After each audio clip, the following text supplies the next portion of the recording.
Je suppose que c'est à vous que je dois remettre ceci. Qu'est-ce que c'est? Certificat de décès. Il y a une erreur. Non. Vous pouvez vérifier. Ça parle de l'émancipation des femmes dans son absolu, et particulièrement là dans l'Église catholique, sur l'interdiction absolue de pouvoir accéder à la prêtrise. Aujourd'hui, c'est quand même le dernier bastion, en tout cas dans un pays occidental, où elles n'ont absolument pas le droit d'y accéder. Elles peuvent être médecins, avocats, elles peuvent aller sur la Lune, elles peuvent faire ce qu'elles veulent, mais ça, c'est pas possible. Et donc du coup, nous, on s'est beaucoup amusé à partir de cette interdiction-là, de faire mentir le pape Jean-Paul II qui a un jour déclaré le non éternel pour les femmes de devenir un jour prêtres. Donc nous, on s'est amusé à mettre un petit coup de pied dans la fourmilière en disant « et si c'était possible, est-ce que ça serait si grave ?» Madame la chancelière, si le Vatican découvre que nos séminaires sont infiltrés par des femmes, ça serait l'apocalypse, non? Faudrait creuser un peu, quand même, non? Il y a des femmes rabbins, des femmes imams, voilà. Donc, mais je pense que bon, ça reste, c'est pas un cheval de bataille pour moi, mais ça me ferait plaisir que les femmes qui veulent y accéder puissent avoir ce droit-là. Il n'y a pas de raison. Donc, Vous avez vérifié? Ah ben non, moi non. Mais j'ai demandé confirmation. À qui? À mon cousin. Votre cousin? je ne parle pas des autres femmes, mais en tout cas moi, je ne me suis jamais sentie inférieure ou en difficulté dans le fait d'être une femme. Je n'ai jamais eu ce sentiment et j'ai jamais eu l'impression qu'on me faisait porter le poids d'être une femme et donc de ne pas pouvoir y arriver. Si j'ai mis 20 ans à faire du cinéma, c'est pas parce que je suis une femme, c'est parce que le destin, la vie, mais c'est certainement pas parce que je suis une femme. Ça, je ne veux pas le croire et je ne peux pas le croire. Je ne l'utilise pas parce que ce n'est pas vrai. C'est-à-dire que par exemple, moi, quand j'ai fait des études de cinéma, dans ma classe, il y avait 3 filles sur 25 garçons. Donc au final, si on est logique dans le calcul, c'est normal qu'il y ait moins de filles au final. Donc c'est pas ça qu'il faut changer. Ce qu'il faut changer, c'est comment les mamans élèvent les papas élèvent leurs filles pour leur dire qu'elles sont capables de tout, autant. Voilà, c'est plus de leur donner accès à leurs rêves et à leur dire qu'elles sont capables de tout. Je pense que les femmes adolescentes ne s'autorisent pas le droit tellement de choses comme metteur en scène et que ça change et que c'est très bien. Mais après, oui, il y a forcément des difficultés. On en parle aussi en ce moment sur le machisme, etc. Mais moi, je n'ai jamais été victime de ça parce que j'ai toujours refusé d'être victime de ça. De nature, je ne suis pas une victime et je n'ai jamais senti ça. Sur un tournage, c'est moi qui dirige mon équipe. Et même si je me fais un peu chahuter, je réponds. Mais je pense que les hommes aussi se font chahuter. Mon cousin a une agence de pompes funèbres à Créteil. Il est venu à ma rescousse. Et comme son agence périclite, je lui ai dit que s'il savait garder le secret, il pourrait compter sur la future clientèle de l'évêché. De confession catholique? Bien sûr. Enfin, chez nous, on baptise plus par tradition, mais... Croyant, pratiquant? Oui, tout à fait. Bon, ça suffit, il saura se taire. Ensuite? Ce qui était difficile, c'est que c'est un livre d'Anne-Isabelle Lacassagne qui est formidable. On s'est demandé avec Nicolas Sillol comment on allait l'adapter parce que c'était énormément d'entretien. Et le personnage principal qui était Charlotte avait beaucoup de réflexions. C'était vraiment le narrateur omniscient qui sait exactement qui pense quoi, etc. Et c'est vrai que ça a été compliqué. Donc là où on s'est complètement libéré aussi du livre, c'est à partir du moment où on s'est dit ok, on est en train de faire un film sur la transgression, c'est-à-dire alors il ne faut pas que je spoile trop, mais bon, le sujet c'est quand même l'Église catholique qui découvre que l'un de ses prêtres était en réalité une femme. Je lui ai demandé de tout vérifier, en long, en large et en travers.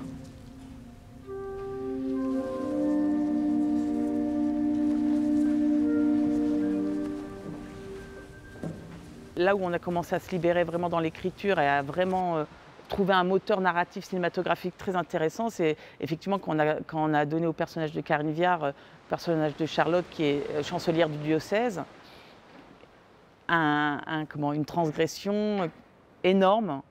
Et du coup, on interroge, est-ce qu'il n'y aurait pas finalement des transgressions qui peuvent être salvatrices? Et alors elles ne le sont pas toutes, mais des fois transgresser, ça amène aussi à la liberté, quoi. Et alors?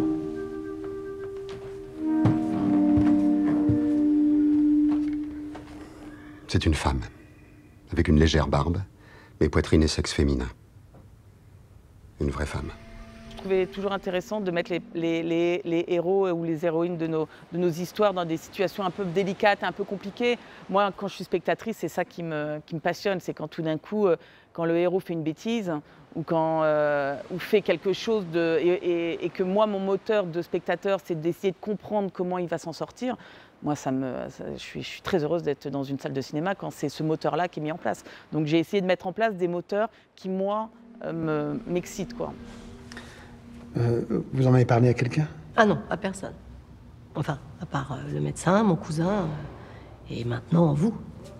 Je suis partie du principe qu'on n'attrape pas les mouches avec du vinaigre et que je voulais vraiment que les gens puissent entendre ce film, voir ce film. Et c'est vrai que le début du film part où il y a à la fois de la poésie, mais aussi un certain humour, et un certain second degré, quelque chose d'un peu où j'essaye un peu de désacraliser un peu le rôle de l'évêque, etc. Je ne peux pas tout dire, donc voilà, mais allez voir le film et vous comprendrez pourquoi je parle de désacraliser les évêques. Mais en tout cas, il y a tout cet humour un peu flamboyant qui nous a animés et à un moment, une fois qu'on a attrapé le spectateur dans « Ok, je vais suivre cette histoire parce qu'il y a quelque chose qui m'intéresse », je suis descendue dans le drame et on a choisi avec Nicolas Sillol, oui, effectivement, de parler de la transgression et de ce que ça peut amener. Voilà. Pascal Fouché, né sous X. C'était un petit garçon particulier. L'histoire avec Karine, c'est une histoire qui me tient très à cœur parce que avec les hauts, les bas du travail qu'on peut avoir avec une grande actrice comme Karine, je lui dois beaucoup dans le sens où, au début, le rôle n'était pas du tout pour elle. Parce que le personnage était beaucoup plus jeune, avait 3 enfants en bas âge, etc. Et Bruno Lévy, qui est l'un de mes producteurs avec Jocelyn Bosnec, a fait lire à Karine le scénario. Et je dis, mais pourquoi tu as fait lire à Karine? Bon, bref. Et j'ai rencontré Karine. Elle a démonté le scénario. Je dis, mais bon, qu'est-ce qui se passe? Et on a parlé, je ne comprenais pas ce qu'elle me disait. Et à un moment, j'ai eu comme une révélation. Je dis, putain, elle a raison. Elle a raison. Tout d'un coup, j'ai vu des choses. Je me dis, putain, mais il va falloir que je recommence tout. Et on a tout réécrit. Tout réécrit pour Karine Viard. Parce que tout d'un coup, je pouvais. Maintenant qu'elle m'avait déplacée, comme elle m'a déplacée, moi je dis mais non, mais il est super mon scénario, il est où le problème et tout. Mais quand j'ai vu, c'est vraiment l'allégorie de la caverne, quand tout d'un coup on se rend compte que c'est pas la réalité, donc voilà. Donc on a réécrit pour Karine Viard, on lui a fait lire, elle a dit qu'elle adorait et on est parti sur ce film. Je n'aimerais pas avoir besoin de me séparer de vous. On a tout réécrit, mais le film que j'ai réécrit avec Nicolas Sillol, en pensant à Karine Viard, est plus proche de ma sensibilité. Donc je la remercie beaucoup d'avoir déplacé mon regard et mon point de vue surtout. Je pense qu'on a réussi à trouver le film à partir du moment où j'ai amené avec Nicolas Sillol la transgression au personnage principal, au rôle de Karine. Je ne peux pas dire quelle est la transgression, mais le personnage principal, elle aussi, transgresse. Et à partir de là, c'est vrai que l'histoire s'est emballée pour nous et on a dit, ça y est, on a une super histoire, quoi. On était très, très, très heureux, quoi. Bonjour Charlotte. Bonjour mon père. Comment ça s'est passé? Tout s'est déroulé comme prévu. Pas de questions? Aucune. Bon, c'est bon. François a eu une grande générosité, c'est-à-dire qu'on a eu des petits soucis au dernier moment et François est arrivé en disant mais il était très heureux de faire le film et il est venu avec beaucoup de générosité et sur un tournage, je conseille à tout le monde de travailler avec François Berland, c'est un amour de garçon et c'est un grand comédien et je le trouve formidable dans le film. Dans l'écriture, il y avait justement cette dimension au début du film où il fait du tai chi, où il a ce truc un peu en décalage. Mais c'était aussi pour humaniser les hommes d'église et leur dire, bah oui, ils font du sport, ils font... Bon, voilà. Maintenant, qu'est-ce qu'on fait? Ben, on oublie toute cette histoire. On ferme le dossier. Si personne n'a rien marqué, aucune raison d'insister. Le corps a été incinéré, basta. Catalifo, il est extraordinaire. Moi, quand j'écris, j'espère retravailler avec cet homme-là. C'est merveilleux ce qu'il fait, merveilleux, quoi. Tout comme Karine ou Berléand. C'est quelqu'un que je regarde en me disant, mais mon Dieu, qu'est-ce qu'il est formidable, quoi. Vous croyez au Père Noël? Vous croyez bien que Marie était vierge? Grand médecin, vous pensez bien que c'est dur à avaler? Vous avez interrogé Mathilde? C'est elle qui tenait l'appareil. Elle aurait rejoint la communauté gitane. Ça fait des années que je te demande où est mon père. Et là, t'es en train de me dire que tu te casses le cul toute la journée à retrouver les origines d'un curé. Mais pourquoi tu m'aides pas moi? Quand j'ai fait le casting, à cause d'un plan de travail, bon, je ne sais pas si les gens sont au courant, mais on ne peut pas faire travailler les enfants trop longtemps. Donc il a fallu que je trouve un garçon qui avait plus de 16 ans pour qu'il vienne avec nous dans l'aventure. Et donc on a trouvé Maxime, mais Maxime, par exemple, il est à Sciences Po, quoi. Et, parce que quand je l'ai rencontré au casting, je lui dis « T'es en quelle classe ?»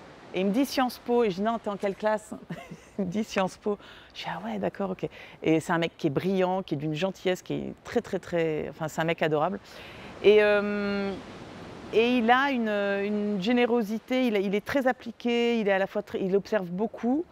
Et il a été super, quoi. Il a comme ça un visage d'ange, à la fois beaucoup de souffrance en lui, et il a été formidable. Ça a été un soutien aussi d'avoir des gens enthousiastes. J'ai quelqu'un à voir, c'est un ami de ton père. Qu'est-ce que tu fais là? Je cherche une certaine Mathilde Moineau. Je connais bien Nicolas, on avait travaillé ensemble sur une série que j'avais écrite et réalisée pour Arte qui s'appelle Virage Nord. On s'était rencontrés, je jouais le rôle d'un footballeur. Et Nicolas, ça a été comment c'était un peu une révélation parce que je me suis réveillée au milieu de la nuit, mais je vous jure que c'est vrai. Et il était 4h45, je m'en souviens très bien. Et j'ai dit, mais c'est lui qui doit faire ce rôle. Et j'avais envie de l'appeler tout de suite, sauf que je ne vais pas l'appeler à 4h45. Donc j'ai attendu le matin et je dis, comment t'es en ce moment? T'as les cheveux courts? Il me dit, j'ai les cheveux longs. Je ressemble à un gitan. Je dis, mais c'est pas possible. J'ai dit, envoie-moi une photo. Il m'a envoyé une photo. J'ai dit, Nicolas, je t'ai trouvé un rôle, mec. Tu vas être trop heureux. Donc je lui ai envoyé le scénario. Il a dit évidemment. Et voilà. Mon père, tu le connais? C'est un gitan? Ne laisse pas croire n'importe quoi. Vous mettez trop d'affect dans cette affaire, ça commence à devenir dangereux pour nous. L'Église doit évoluer, sinon elle mourra. L'Église doit évoluer, sinon elle mourra. À la limite, c'est leur affaire à eux. Moi, ce que je veux marteler, c'est que la place des femmes, elle est partout. Elle est partout, elle est aussi bien, elle est partout, elle est au même titre que la parité, elle est là. L'interdiction est quelque chose d'insupportable, surtout aujourd'hui en 2022, quoi. Il y a quelque chose qui ne va pas. Il y a bien des femmes rabbins, pasteurs, imams. T'en penses quoi, toi? Je m'en tape, je crois pas en Dieu. J'ai une vie spirituelle comme beaucoup, mais je ne me reconnais pas dans la religion catholique. Je respecte toutes les religions, mais c'est vrai que je les encourage à s'ouvrir, à avoir plus de tolérance, à se remettre en question sur beaucoup de choses, pas simplement sur la place des femmes. Mais effectivement, cette religion doit à un moment s'ouvrir au monde, et donc forcément aux femmes. Pourquoi elle vous a demandé de révéler la vérité? Dans l'espoir qu'il se passe quelque chose. C'est toujours la même chose quand on écrit. Au début, on pose un titre, et puis après, on ne sait pas, c'était un titre provisoire, finalement, on l'a gardé. Mais après, savoir si ça va enthousiasmer, si les gens s'arrêter à un titre, moi je trouve ça dommage. Moi j'irais voir un film qui s'appelle Magnificat, quoi. C'est flamboyant, et puis c'est surtout, ça remettait aussi le sujet du film, c'est-à-dire de mettre un peu en avant la féminité. Et là, c'est vrai que le film, sur pas mal de scènes, j'ai essayé de mettre en avant même l'image sacrée de la mère, de la sainte, de Marie, et que ça. Donc c'était symbolique, bien évidemment, mais c'était aussi un clin d'œil pour glorifier la femme. Si un jour cette histoire ressort quand même. Ben, on dira qu'on ne savait pas. Hein, après tout, c'est la vérité. Sauf que le certificat de décès qui m'a été remis en main propre stipule le contraire. Niveau responsabilité, c'est moi qui suis en première ligne. Peut-être à cause de mon orgueil, je disais je veux pas faire un film coûte que coûte. Je voulais vraiment arriver au cinéma avec un film qui me ressemble, que je serais capable de défendre et que j'aurais envie de porter. Et je pense que je passe peut-être trop de temps à me dire est-ce que c'est suffisamment bien, est-ce que ça va intéresser. Vous voyez, et c'est tellement long de faire un film cinéma, et c'est tellement difficile de trouver un producteur qui vous fasse confiance, etc. Et puis je pense que c'est une question aussi de destin. J'ai pas eu tout de suite les bonnes rencontres. J'ai moi-même mis du temps peut-être à trouver une certaine maturité et à être prête pour pouvoir arriver aujourd'hui, 20 ans plus tard. C'est vrai que j'ai mis 20 ans à faire le long métrage, mais j'ai quand même énormément appris en faisant de la télévision, en faisant des séries, en travaillant pour Arte. Enfin, j'ai beaucoup écrit aussi, donc j'avoue qu'enfant, je pensais que je ferais du cinéma beaucoup plus tôt. Mais même si ça m'a rendu très triste très longtemps, je suis quand même contente finalement que ça se soit passé comme ça. Que l'histoire se passe comme ça avec du temps, finalement, c'est peut-être une très bonne chose pour moi. Une femme ne peut pas être prêtre. La preuve que si. Le fait d'avoir de l'expérience, savoir gérer une équipe, savoir comment rebondir, comment gagner du temps, comment trouver des solutions, comment anticiper un montage, toutes ces choses-là, c'est vrai que comme j'étais déjà armée par la mise en scène, en ayant déjà eu sur les épaules beaucoup de responsabilités de mise en scène, je me suis dit, bon voilà, c'est un film cinéma, mais c'est un film pas comme les autres, mais ça reste un film. Et j'espère en faire d'autres, hein, parce que maintenant que j'ai un pied dans cette famille-là, j'espère pouvoir mettre le deuxième et continuer. Mais j'espère, oui, pouvoir continuer à faire du cinéma. Moi, je peux rien faire sans producteur, ni sans distributeur, je peux rien faire. Donc forcément, je suis obligée de composer. Et c'est bien de composer aussi, ça permet de libérer aussi beaucoup de créativité. Moi, j'ai jamais eu plus d'idées que quand on m'a mis des cadres, des barrières, des impossibilités. Tout d'un coup, on se dit, putain, mais heureusement qu'on m'a interdit, heureusement que j'ai pas eu d'argent pour faire ça. Voilà, les scènes dans mon film qui sont celles pour moi les plus réussies, c'est celles qui ont coûté que dalle, quoi.